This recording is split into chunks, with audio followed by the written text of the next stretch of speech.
Suspense.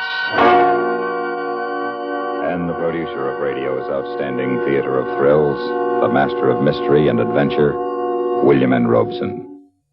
Man proposes, but God disposes.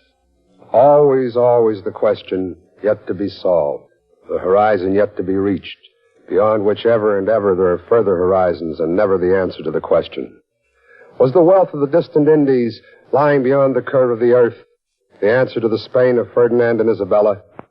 Was Sutter's gold lying beyond the high and forbidding western mountains the answer to the America of 100 years ago?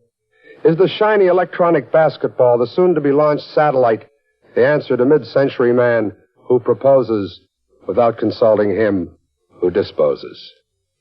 We do not know, nor do we presume to guess. But we do make so bold as to give you pause for thought.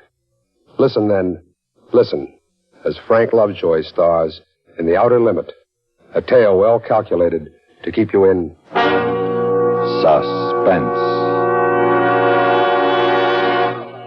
0 minus 25. 0 minus 25. All right, men, settle down. Now let's settle down. You too, Bill. That book you're reading, put it away. Anything you say, Colonel. No doubt you're wondering why we got you out of whatever warm beds you were in. Well, we've got a reason, a very good reason. This morning we take the wraps off the RX-3.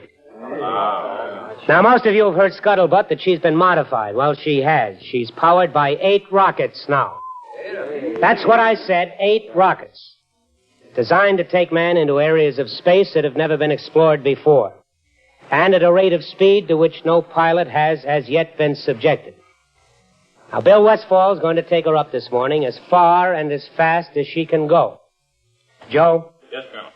You'll lead the 102s. You and your wingmen will be Bill's chase planes. We want observation at 40,000 feet. Yes, sir. Okay, here's how it plays. Pull the curtains on the map, Sergeant. Yes. Now, you see it circled here. Your rendezvous point we designated as Point X. 0 hour is 0900. Joe, you and your red tails will take off at 0 minus 15. Have you got that? Yes, sir. You'll make conventional climbs to 35,000 feet, rendezvous at Point X. Call into me at control at 40,000 feet. Right, Joe? That's it, Colonel. Well, not quite. Now, let's take a look at the weather. Feet. Yes, sir, Colonel. The weather is very pretty out, boys. All clear, ceiling unlimited. Winds aloft at 10,080 miles per hour at 165 degrees. At 25,000... Hold it, Pete. Major Westfall. Yes, Colonel. This is primarily for you. Well, now, don't fret, Hank. I'm getting it. I just wanted to make sure, Bill. Go ahead, Pete. Ground temperature is 60, estimated at 45 below at 40,000 feet. We expect no change for 3 hours. That's it, sir. Hang up. Okay, Joe, you and your boys go unwrap your 102s and have a nice time. Oh, Bill, stick around. I want to talk. How you feeling, Bill? I feel real good. How are you feeling? Oh, what about Molly and the kids? Are you worried, Hank? Don't worry. Well, I just want to know just how they are, that's all. Well, an hour ago, Molly wiped her hands on her apron, kissed me goodbye, and the twins want to be firemen this morning. 0 minus 20. Now, what do you 0 have to do? minus Okay, 20. okay. Look, Hank, I've flown it a dozen times before. I know, but never for this speed and never for this altitude and never with 8 rockets. The engineers are hitting you could break out of the stratosphere in this plane. Yeah, I heard. Now, get it out of your head. This is just routine. Look, Hank, I've studied the blueprints. I know them like a prayer. My brain is crammed with detailed specifications, estimated performances, and I know all the safety devices to keep me alive. You happy? All right, come on, let's go. Let's get out of here. I've got to say it, Bill. You know it better than I do, but I've got to say it anyhow. All right, you be a commanding officer, Hank. You know, you go ahead and tell me. Keep your throttles uniform or you'll wind up against the mountains. Yeah. Retract landing gear as soon as you're airborne. Maneuver for maximum rate of climb and a heading of 87 degrees, which should bring you to 40,000 in less than 2 minutes using JATO, approximately 1 mile north of Rendezvous Point. From there on, you'll be on rockets. 0 minus 17. Well, go 0 ahead. minus You're 17. doing fine. Oh, Bill, come on outside. Let's go to the hangar. Bill. Yeah. You've got 10 minutes of rocket fuel. Now get rid of those JATO bottles before you fire the rockets. Fire only one rocket at a time. No, Hank, you did just fine. I'm going to fly that baby higher and faster than anybody ever did before, just like you said. I'm going to take it up and bring it back. And then you come home and have dinner with me, huh? Yeah, sure, I'd like to. There she is, Bill. Yeah. She's real pretty, isn't she? I'll be listening in at control. I won't bother you until you're airborne. It'll be between you and the tower until then. See you later. Good luck.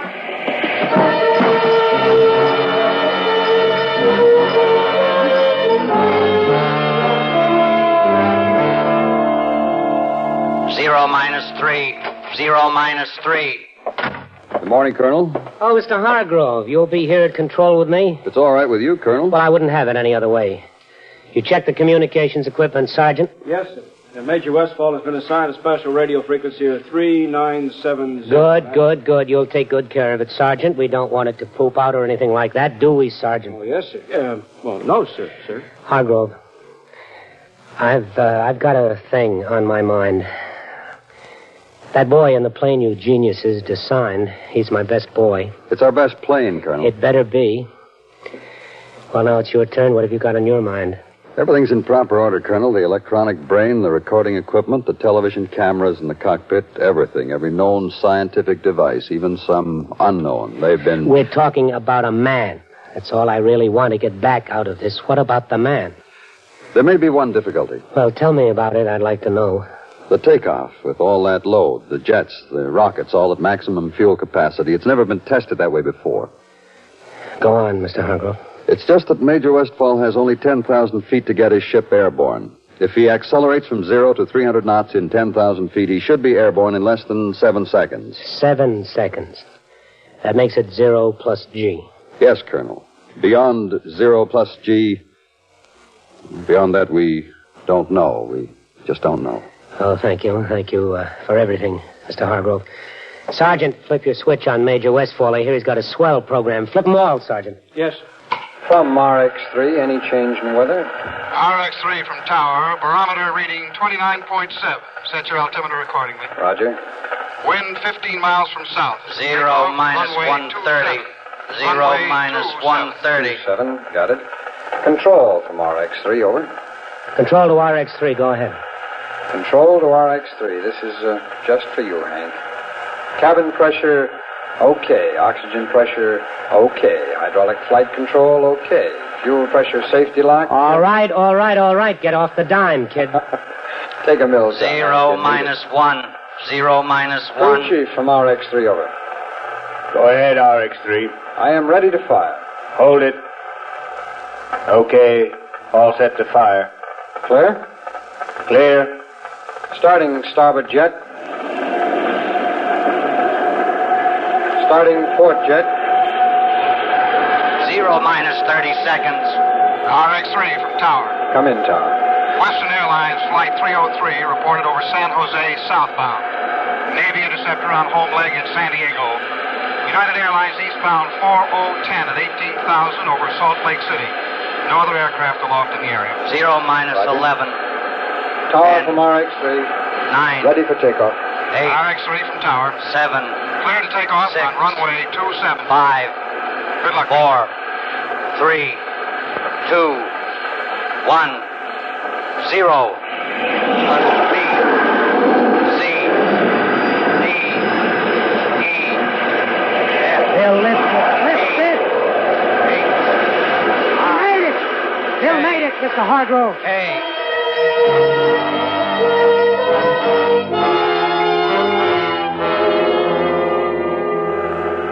Control from RX-3. Control from RX-3. This is control. Go ahead, Bill. Everything's great, Hank. She's a doll, baby. You were kidding with that takeoff, weren't you? It took that long to get it off. That makes it a takeoff, Hank. How fast are you climbing? Airspeed 690, approaching Mach 1. She's buffeting some. Bad. I'm still flying her. Hank! Hank! Yes, Bill. I just went through Mach 1. Speed of sound, straight up. She shake bad. Not a shudder. Wasp waist is a big help. She's a doll baby, Hank, a living doll baby. How do you feel? I like it here.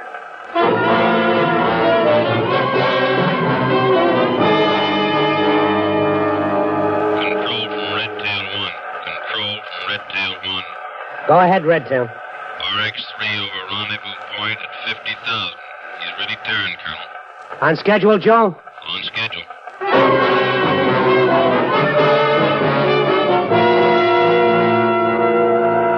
Control from RX-3, control from RX-3. Go ahead, Bill. 55,000, Hank. Still a dial, baby? Still is.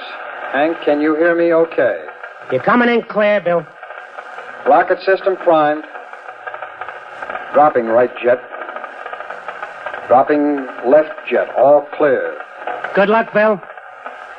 Firing number 1 rocket. Fired. Aching back. Firing number 2 rocket. Fired. Hey, Hank. Yes, Bill, what is it? Bill? Bill, are you receiving me? RX-3 from control, come in. Come in, RX-3. Hello, Bill, come in.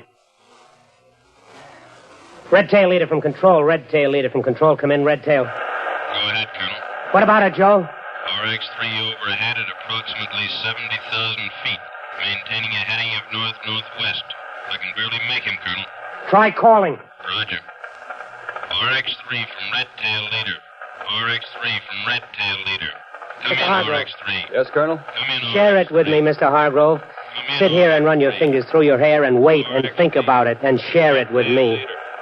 Control from Redtail leader. Go ahead, Redtail. We've lost him, Colonel. Stay up there, Joe, as long as you can. What do we do now, Colonel? I just told you, Mr. Hargrove, we wait. You and me. We wait.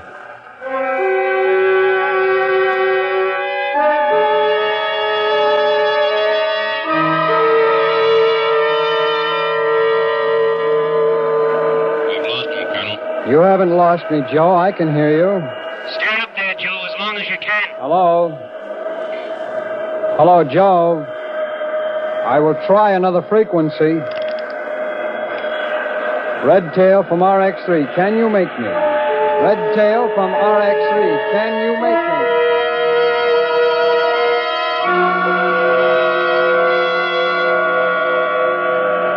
I still can't get you, Joe. I will keep sending. Firing number 7 rocket. Fired. Firing number 8 rocket. Fired. Oh, brother! This is RX-3 broadcasting to whom it may concern, to all you people. This is Bill Westfall approaching 210,000 feet at 4 times the speed of sound. 210,000 feet. That's 40 miles straight up in the air to all you people. And that's where I am. You never saw anything like it. No clouds. And a color no one ever named before. Otherwise, there's nothing. There's no sound except my instruments. Nothing. Nothing at all. Wait a minute. There is something at 2 o'clock high. Really something, brother. And it's not a flying saucer either. This one's egg-shaped. It's huge. It's spinning like a top, and it's coming toward me. Can you hear me? Can you hear me? Listen. Listen, something has just happened. Something, a missile, something, a shot.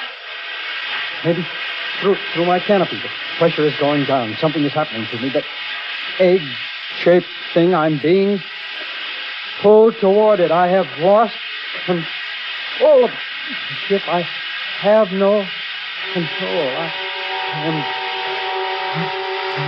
going to decompression. I'm on the verge of consciousness. I'm blasting out.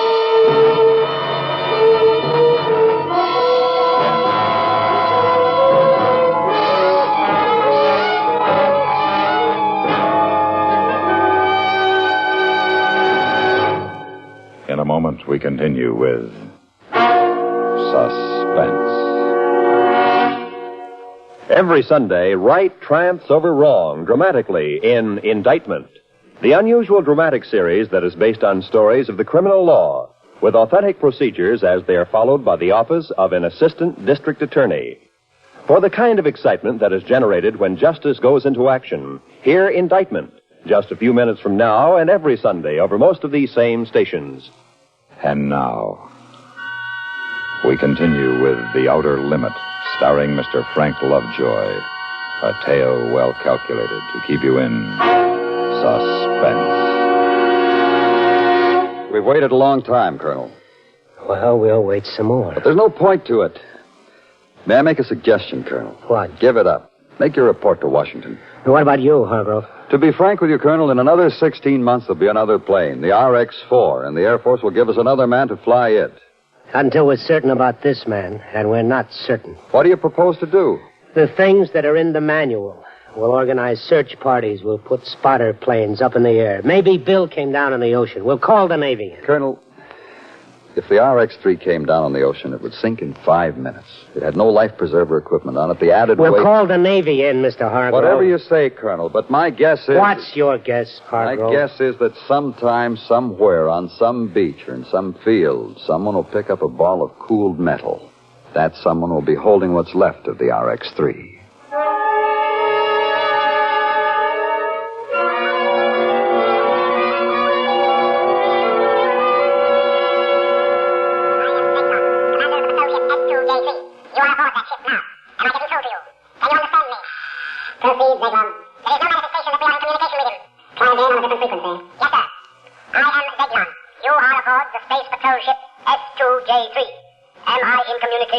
With you.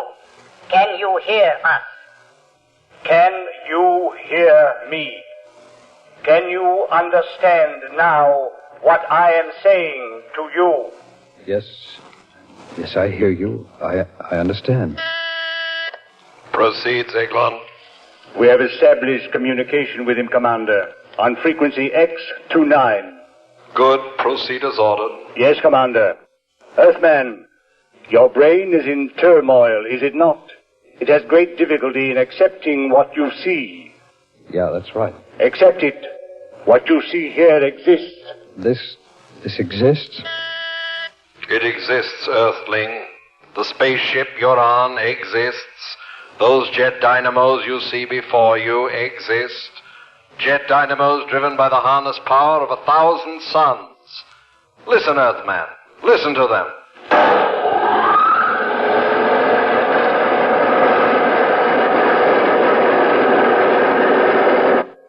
Do you know what happened as you listened, Earthman? We have flung ourselves 10,000 miles into space. What do you say to that, Earthman? I don't know what to say. It is beyond the conception of your Earth brain. Then conceive this. Try to move, Earthman. You're not bound in any way. Try to move. Don't strain. It's impossible for you to move. There is a screen of force aimed at you. Now you may move about, Earthling. Proceed, Zeglon. Yes, Commander. Earthman, I perceive that your intellect now accepts the fact. You are aboard Space Patrol Ship S2J3. I am Captain Zeglon of the Galactic Guard. Galactic Guard? The guardian of the galaxy. The guardian of the universes. The instrument the Brotherhood of Worlds has set up in defense against such a world as yours. What puzzles you, Earthman? I can't see you. I can feel that you're here, but I can't see you. There is no necessity for you to see us. It is sufficient that we communicate with each other. But talking to you is like... Well, it's not like talking. It's as if it is all happening inside my brain. It is.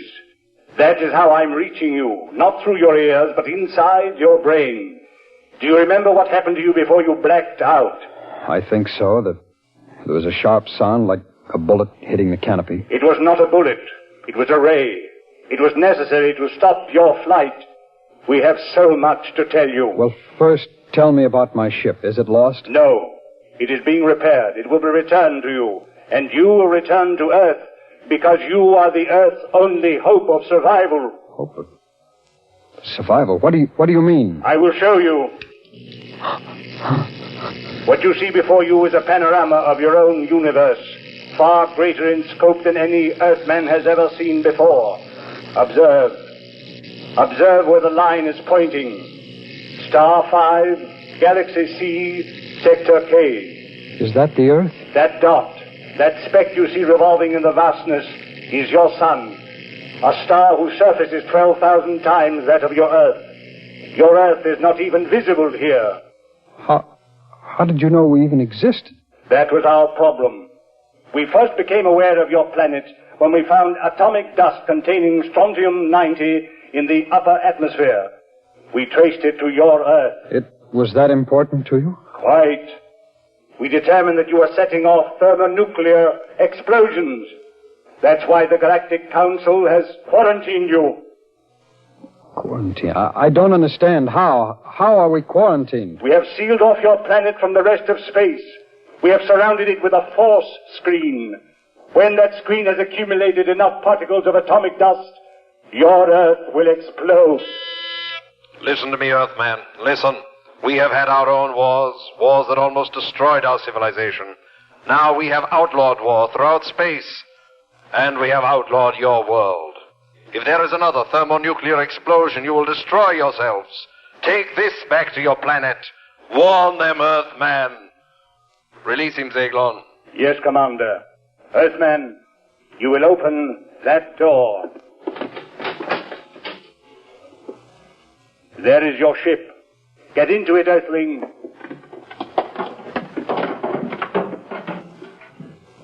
Are you ready, Earthling? Yes, I'm ready.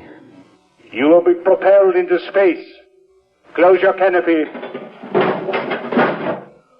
Open aperture. Warn them, Earthman. Warn them. Fire!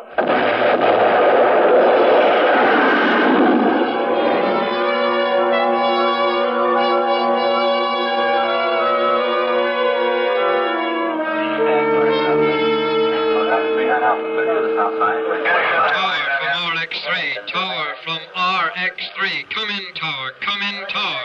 Tower, the funny man. Are you loaded, kid? How did you get in on this frequency? Listen, this is RX3. RX3 coming in for landing. Give me landing instructions.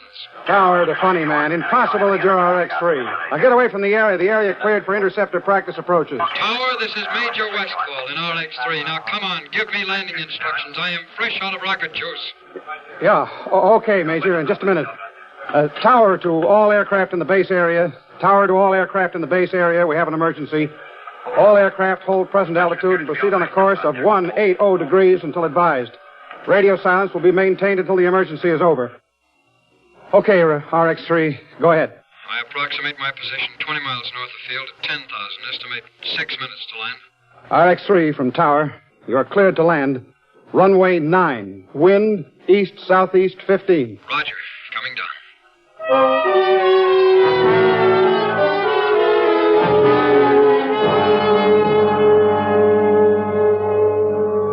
Hello, Hank. Give me a hand. Bill! Bill, what? Just help me off this plane, will you? Yeah.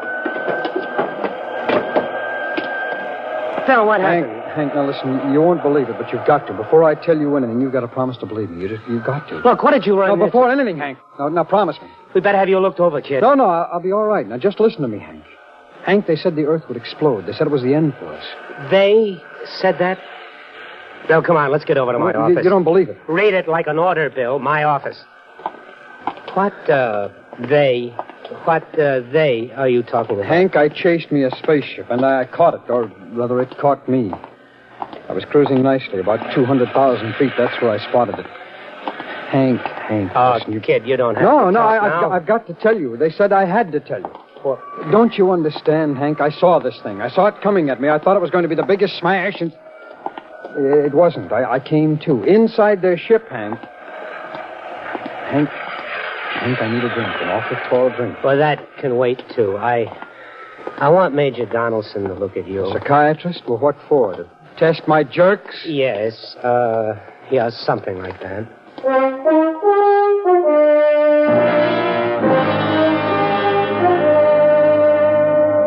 Well, that's the story, Major Donaldson. Hank, you believe it, don't you? Just keep lying down there, Bill. Major, what do you think? Oh, I'm not sure. Now, Bill, these men from Mars... I didn't say they were men from Mars. Now, did you hear me say that they were men from Mars? No, you didn't. All I'm trying to tell you is this. Whoever those people were, they know all about us, everything, about our wars, about our big bombs. They've got us They have got us quarantined. Quarantine? Yes, quarantined. They've sealed us off from the rest of space. We have wars. We're sick, and we're going to die. They've seen to it that we will die. Well, go ahead, Bill. Well, there's nothing more to go ahead with. Another H-bomb, and that's all. One more bomb, and we're going to have the juiciest galactic 4th of July of all time explode. Like that. Well, how do you like it?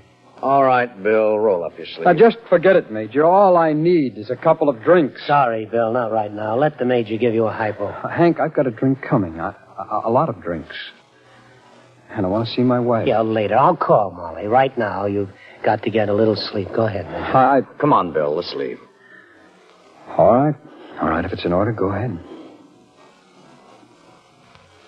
Oh, there. You'll be okay in a few hours. I am okay now. Sure. We'll leave you here, Bill.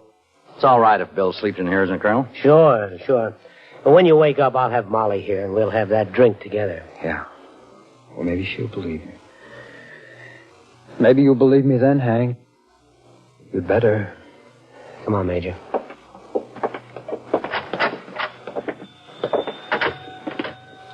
He'll be okay by himself, Major. Well, he's been under a strain, but he'll sleep for quite a spell. I see. Well, we better get some sleep, too. Right. And don't worry, Colonel. He's a strong boy. Best nerves I've seen in a long time. I'd say things will be all right. Delusions like Bill's latched onto, well, delusions like this. Major. Yes, Colonel. Major, when you make your charts out for Bill and diagnose him and treat him and do all the things that you have to, when you do that, Major, consider this. Yeah? How did he keep that plane in the air for 10 hours? For 10 hours, Major, when he had fuel to last him only 10 minutes.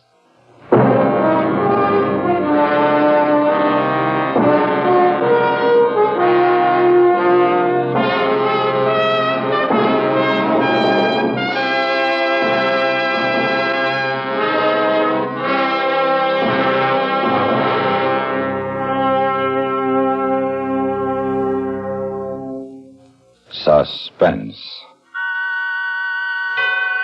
in which Mr. Frank Lovejoy starred in William N. Robeson's production of The Outer Limit by Graham Dorr. Listen.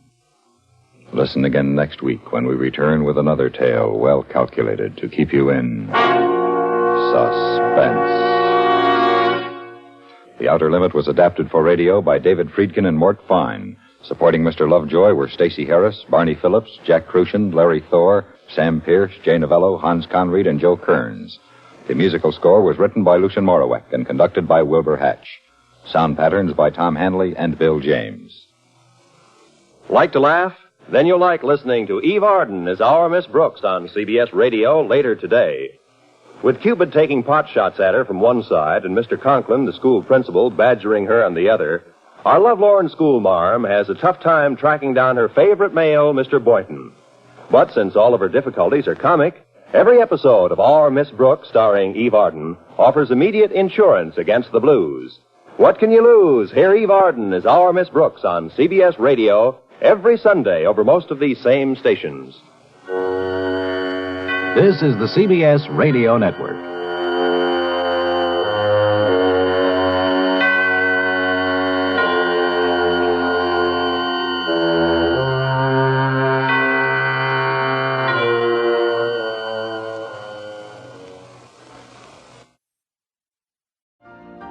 You've been listening to the OTR Gold Network. Find more classic radio at otrgold.com.